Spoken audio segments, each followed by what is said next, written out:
8:58. Nos vamos ahora a noticias internacionales. Giselle Guerra está con nosotros esta mañana. ¿Cómo está, Giselle? Una mañana trágica, Giselle, sí, con la confirmación de la muerte de este político tan joven, 39 años, allá en Colombia, que agonizó por varias semanas, y también el asesinato de periodistas en Gaza, ¿no? Sí. ¿Cómo partir con ánimo este lunes de materia internacional? Hay varias noticias por revisar durante esta jornada y de hecho comenzamos en Colombia precisamente con esta información que se conocía durante esta madrugada de la muerte después de prácticamente 2 meses del precandidato presidencial Miguel Uribe Turbay a los 39 años y que fue víctima de un ataque mientras estaba llevando a cabo un acto político el pasado 7 de junio en la ciudad de Bogotá. Y claro, aquí con su muerte que fue confirmada durante esta madrugada, se ha conocido que ocurrió pocos minutos antes de las 12 de la mañana como consecuencia de los disparos de los que fue víctima ese 7 de junio cuando estaba llevando a cabo este acto de campaña en esta tarima improvisada, ¿no? Y donde de hecho estaba hablando de muchos temas, entre ellos también respecto de las armas. Bueno, ha sido su esposa, María Claudia Tarazona, quien a través de su cuenta de Instagram confirmaba lamentablemente su muerte. De hecho, ella señalaba en un mensaje bastante sentido por lo demás: nuestro amor trasciende este plano físico, espérame que cuando cumpla mi promesa con nuestros hijos iré a buscarte y tendremos nuestra segunda oportunidad. Lo cierto es que durante este fin de semana se había agravado bastante su situación de salud. Había sido sometido a una intervención programada el pasado día sábado, pero allí lamentablemente presentó un sangrado intracerebral agudo, como fue calificado por parte de la clínica donde había estado estos últimos 2 meses. Eso obligó a otra cirugía, en esta oportunidad de urgencia, pero lamentablemente horas después se informaba que la condición del senador era extremadamente crítica por un edema cerebral persistente, así como también por un sangrado intracerebral de difícil control. Lo cierto es que las reacciones han sido diversas en estas últimas horas tras conocerse su muerte, por ejemplo, del expresidente Álvaro Uribe, quien por lo demás no comparte ningún tipo de vínculo familiar, pero de todas formas él señalaba: el mal todo lo destruye, mataron la esperanza, decía ahí el líder del partido político al que pertenece, por lo demás pertenecía Miguel Uribe Turbay. También el secretario de Estado de Estados Unidos, Marco Rubio, manifestaba su profunda tristeza por la trágica muerte del senador colombiano. Todo esto cuando al menos el autor material es un joven de 14 años el que perpetró este ataque ese fin de semana de junio. Sí, está detenido, está siendo investigado por la policía, ¿no? Y hay otras 2 personas que están arrestadas también como producto de estas investigaciones, pero la verdad no hay mayores antecedentes de qué originó o quién habría ordenado precisamente la muerte de este precandidato presidencial colombiano, cuya madre también murió en su momento. Sí, pues. Recordemos por lo demás que Diana Turbay también fue asesinada y él es hijo del expresidente Julio César Turbay Ayala. Lamentablemente, ¿no? Con esta información es la que comenzábamos este día lunes, y sobre todo teniendo en cuenta el historial de violencia que existe en Colombia, los esfuerzos para poder conseguir la paz en ese país. Lamentablemente ahora con una campaña presidencial que ya se ve ensombrecida por un asesinato, en este caso por la muerte de un precandidato de ese país. Bueno, y la historia de su madre es súper impactante. De hecho, inspira el libro Noticias de un secuestro de Gabriel García Márquez, que los que estudiamos periodismo seguramente en algún momento pasó por nuestras manos, ¿cierto? Porque ella era periodista y abogada y el año 90 había sido secuestrada y en un intento por rescatarla, ella es asesinada. Recordemos que la violencia en Colombia comienza con el fortalecimiento del cartel de Medellín, de Pablo Escobar, y eso fue como a mediados de los 70. Claro. Y esa influencia llega hasta fines de los años 90, donde de alguna manera se controla los carteles con distintas estrategias, con la intervención de Estados Unidos, de la DEA, por supuesto, pero donde siempre queda latente estos grupos guerrilleros armados, ¿cierto?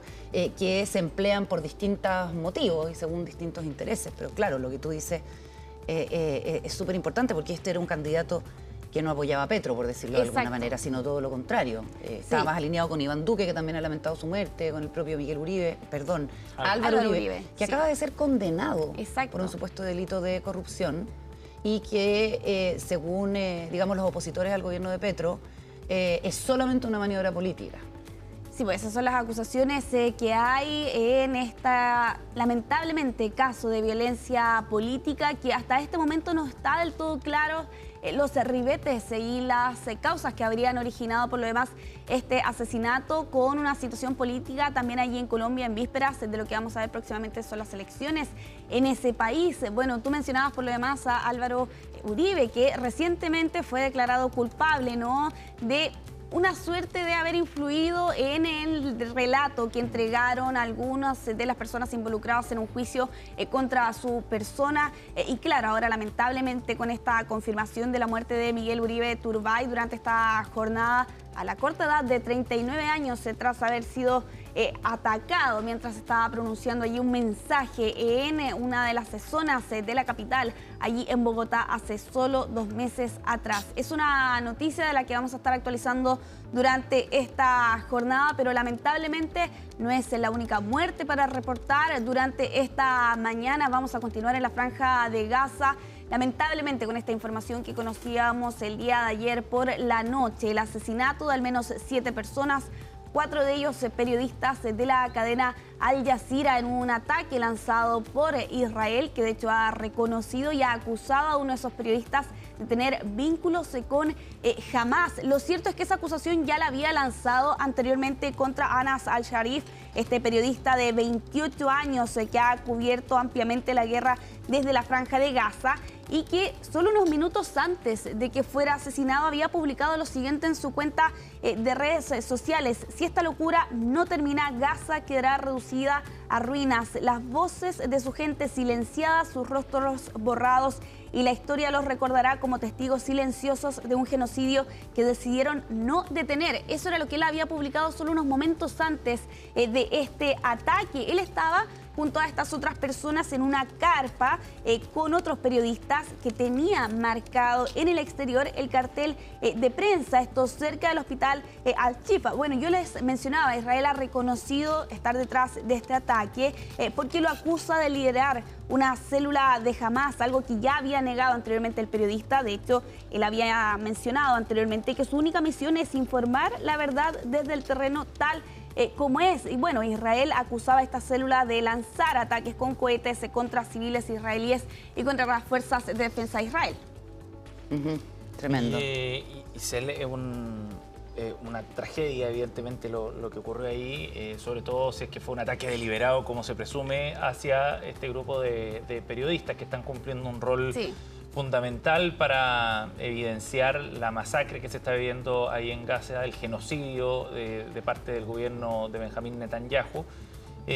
Son de los pocos periodistas que quedan en terreno, eran más bien los periodistas de Al Jazeera que quedaban en terreno. Y según el Comité para la Protección de Periodistas, al mes de julio, por lo menos, 186 periodistas y trabajadores de medios de comunicación habían muerto desde que comenzó la guerra en Gaza. Se suman también otros periodistas que estaban en Cisjordania, por ejemplo, y en el Líbano, pero se entiende dentro del mismo conflicto. Pero habría otro centenar más que podría sumarse a esa lista de casos por confirmar. Pero aquí voy, la cifra es abultadísima y revela también cómo el gobierno de Benjamín Netanyahu no solo está llevando adelante una operación como esta, genocidio, como lo han calificado distintas autoridades internacionales y gobiernos, sino también un intento por silenciar el trabajo ahí en terreno. Hasta donde yo entiendo, el asesinato de periodistas no solo son civiles, no son objetivos militares, a eso me refiero, sino que además supone crimen de guerra. Exactamente. Sí, de hecho, parte de la reacción que hemos conocido durante esta jornada de la cadena Al Jazeera va en esa línea, acusando que esto es un intento desesperado de silenciar las voces ante la ocupación en la Franja de Gaza. Bueno, precisamente este mismo comité que tú citas, Seba, ellos aseguraron estar horrorizados por estos asesinatos, acusan que Israel tiene un patrón documentado y de larga data de acusar a los periodistas de ser terroristas sin proporcionar ninguna prueba creíble. Y bueno, la situación en terreno para los civiles es extremadamente grave, lo hemos estado hablando durante estos 22 meses, pero también para la prensa, ¿no? Que por lo demás no hay prensa internacional en la Franja de Gaza, Israel no lo permite, lo que hay son periodistas gazatíes que precisamente cubren lo que está ocurriendo en el enclave palestino para algunas cadenas, en este caso, por ejemplo, Al Jazeera, a la que corresponden los periodistas y fotoperiodistas asesinados durante esta jornada. Bueno, tanto Alemania como Gran Bretaña han expresado su consternación con el asesinato de estos periodistas. Alemania de frentón en una actitud proactiva respecto de la condena a lo que está haciendo el gobierno de Benjamín Netanyahu. Ya había retirado el financiamiento de armamento y el intercambio de armas, mientras que en Estados Unidos el gobernador Bernie Sanders, que es un férreo opositor y ex precandidato al Partido Demócrata de Trump, ha hecho distintas intervenciones. En una entrevista con CNN ha dicho que Israel se ha convertido en una especie de Estado paria y urge al gobierno de Estados Unidos a detener la cooperación militar con Israel. Antes había hecho una intervención Bernie Sanders en que mostraba una pila de papeles que las Naciones Unidas había estado repartiendo entre distintos líderes, que son los nombres y las historias de cada uno de los 18.000 niños asesinados en Gaza. De los 60.000 fallecidos, 18.000 son niños, 12.000 de ellos menores de 13 años, además de los 3.000 niños, todos estos antecedentes que entrega Bernie Sanders, digamos, han sido amputados en alguna de sus extremidades. Y esto que ha ocurrido con el equipo completo de Al Jazeera, obviamente que genera más rechazo internacional de cara a lo que significaría esta como ofensiva final, claro, ¿no? Ocupación básicamente, que de Total, hecho era claro, autorizada por el Gabinete de Seguridad contra la ciudad de la Franja de Gaza, contra la ciudad de Gaza, y con los riesgos que eso implica a una situación ya sumamente y extremadamente delicada, como lo son los asesinatos, la hambruna generalizada, como reportan aquí diferentes organismos que está enfrentando el enclave palestino. Tremendo. Con las noticias internacionales estaremos actualizando más reacciones sobre esto seguro más adelante. Gracias, Isel. Nos vemos, que estén bien. Muchas gracias, Isel. Nos vamos a ir a la pausa. A la vuelta tenemos comprometida una entrevista con el diputado Gustavo Benavente del Partido Republicano, que está en plenas negociaciones.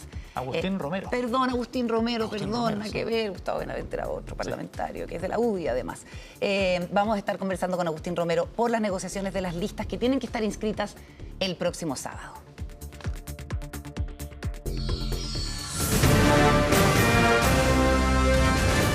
Hacemos una pausa y ya regresamos con CNN Chile Radio, AM